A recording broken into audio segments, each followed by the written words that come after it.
What's up, beautiful human beings? It's your girl, Chef Jem, and if you didn't know, I am Filipina. I was born and raised in the Philippines, and today, just to start off right, I want to go ahead and make some chicken adobo.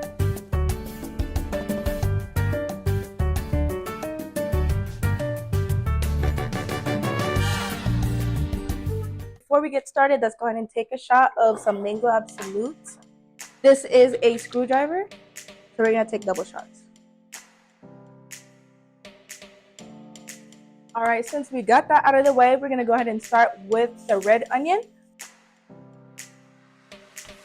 I love red onions, guys. Like, if I have to choose between red or yellow, it just gives it like more flavor and more color. It just looks so good with everything.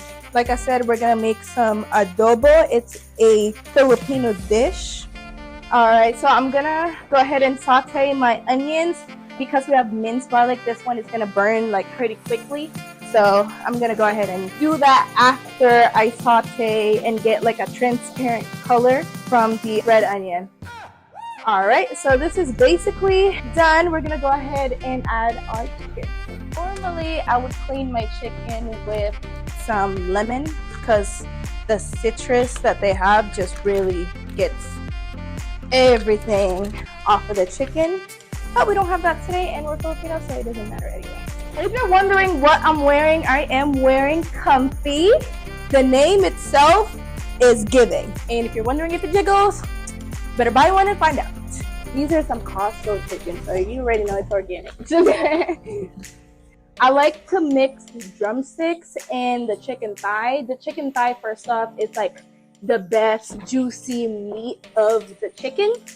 The chicken leg, everybody just loves that one. So I'll cut that one off because I'll cut it up like a little bit so that the juice and all the soy sauce and like everything that goes with the adobo will go in the leg. That's the only thing about the leg, it's too big. I always just cut it like sideways, so when like all the meat goes in, it still looks kind of good, you know? This is more so just so that everything gets soaked in with the sauce and it tastes so much better that way. Like, yeah, you'll have some tiny bit of broth for some, you know, tasting, but you really want the chicken to be submerged with the juice. And you definitely want to wash that salmonella, baby. You don't want that. All right, so now we're gonna go ahead and come back over here. See, the onions are done and transparent and beautiful. We're gonna go ahead and drop our chicken. Let that saute in high heat. And like I said, this batch is good for 4 people. Or even 5 if you don't eat that much. So, you guys, I'm sorry. When I'm cooking, I get, you know, just start doing it. But I added some organic extra virgin oil. You can use any oil, canola oil, virgin oil, extra virgin oil. I mentioned that I do usually cook for a village. That's because I have 6 siblings. There's 7 of us, and I cook for them every single day. And that was back in Seattle before I moved here, so now I cook for 4 people only. I do miss it though. I miss having such a big pot, you know? Leave it there for about 2 to 3 minutes, and then just make sure you keep stirring it and keep sauteing it because you don't want your chicken to burn. You want it to cook and get rid of all that blood, and then after that, then you can add all the rest of our stuff. But in the meantime, we have so much free time. While that's cooking, we're gonna go ahead and take another shot. This is absolutely lovely. Just kidding.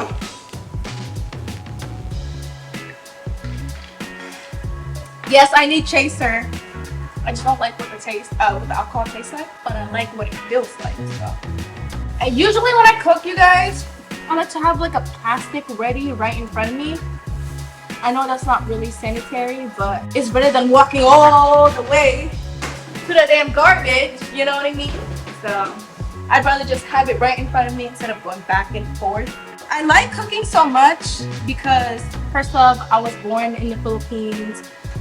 Everybody around me, like my mom, you know what she used to do? Like, it would be like 4 o'clock in the morning and I'll be asleep And next time you know, my arms go. And that's me. I have to get up. I have to go make breakfast. I have to go, do some chores in the morning and just get ready for before school starts. So that's how I got started with cooking. It's because of my mom. She wasn't really good with cooking, but like every time she made something, it was always perfect. She's not the type like me, like I'll open the fridge. Oh, what do we have? Oh, chicken and this. Okay, I can make some Parmesan chicken. Like something like that. She's more so like ingredients, ingredients, ingredients. So I wanted to change that. So I was like, okay, I don't like wasting food. So every time I look in the kitchen or in the fridge and I see something that we can make something out of, then we'll do that. Rather than going to the store, getting more ingredients, even though we already have it. So that's what I like to do. You guys want to come over here and get closer? You see all that juice, all that blood coming out of the chicken? That's what you want. That is what you want. Normally, some people, especially if you're making, the Filipinos know this, like if you're making canola, you want to use a whole different pot after the chicken is ready because you don't want it to be malansa, which is kind of like fishy. Way I make it, I literally stir fry that, make sure it's cooked. All the lansa goes away. You want to add some chicken bouillon later on, vinegar, and this is the soy sauce. This is the brand that I usually go to. Like we actually like ran around the whole store just to get the pack because it's cheaper. You save more money that way. If you know me, I'll cheat, okay? Of course, I want to use some black pepper. I got some peppercorn also, and some bay leaves. You're never gonna hate me. I like to use oyster sauce just because the thing is, if you get this is literally like, it's so sweet and like makes everything better. Like you can put this on anything. Like if you want to stir fry some vegetables, this is calamansi extract. Some laurel, I already told you guys about that, and some brown sugar. Okay. So now that your chicken are all brown, you can go ahead and add your soy sauce. Vinegar. I'll get the right measurements for that. Right now, you just gotta eyeball it. I'm sorry, but you just gotta eyeball it. Some garlic powder. So you wanna put some laurel, 1, 2, and 3. Some, just a little bit of black pepper. A good amount of the black pepper corn. This one is very hard to eat with, so you don't want to use too much of it. See, it's not Jeremy or it's not Jen's cooking if there's no calamansi in it. Oh, it smells so good. I wish you guys could smell it. It smells so good. Okay, so I put a little bit of that, and then that's when you're gonna get your lid. Close that bitch. Close the lid, and just let that simmer for a while. Later on, we'll go ahead and add some oyster sauce. Don't nobody use this but me, but it's my cooking stuff. And lastly, definitely some dark brown sugar to caramelize the chicken. You guys are probably wondering, like, oyster sauce is already sweet and then you add sugar. Well, I added some soy sauce, so I gotta make it even. So while we're waiting for that, we can take another shot if you guys want. We'll go ahead and open it up. Look at that, you guys. And I'm actually cooking this in high heat only because I want that to really incorporate together. So now that that's boiling, open.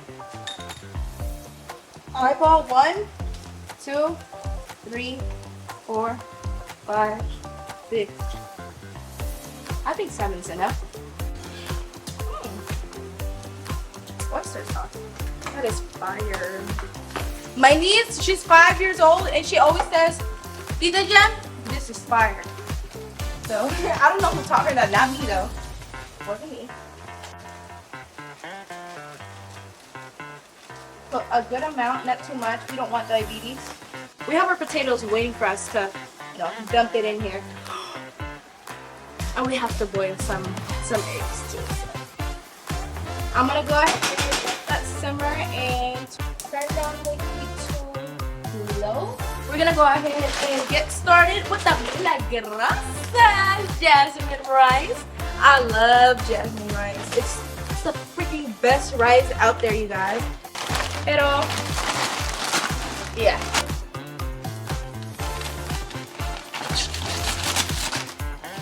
4 people, so I'll do like 3 scoops, and that would be good if I have leftovers for tomorrow. Which, garlic fried rice, you already know what it is. It's a Filipino breakfast. So we're gonna do 1, 2, 3. Obviously, you want to clean your rice. I usually just clean my rice one time.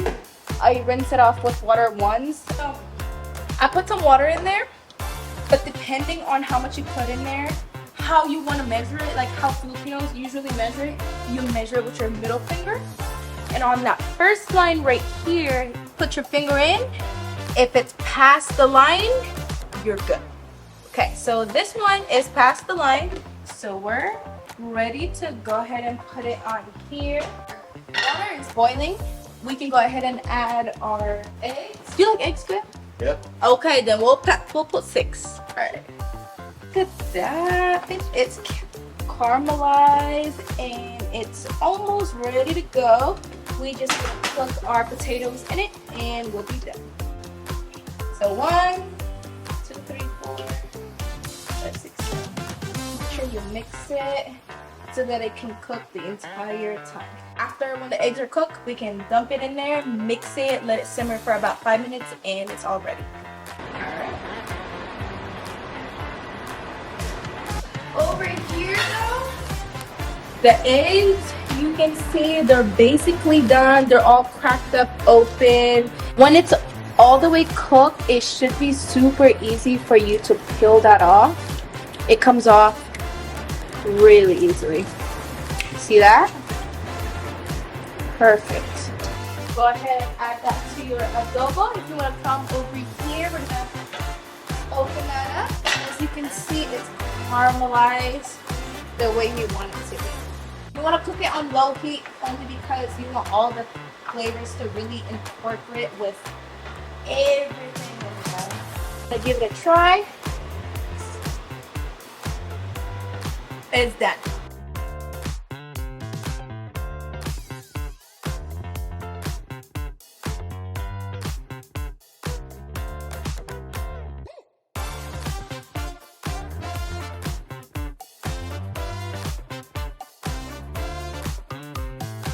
And you guys, that is a wrap. Thank you guys so much for watching Chef Jem cook her finest adobo.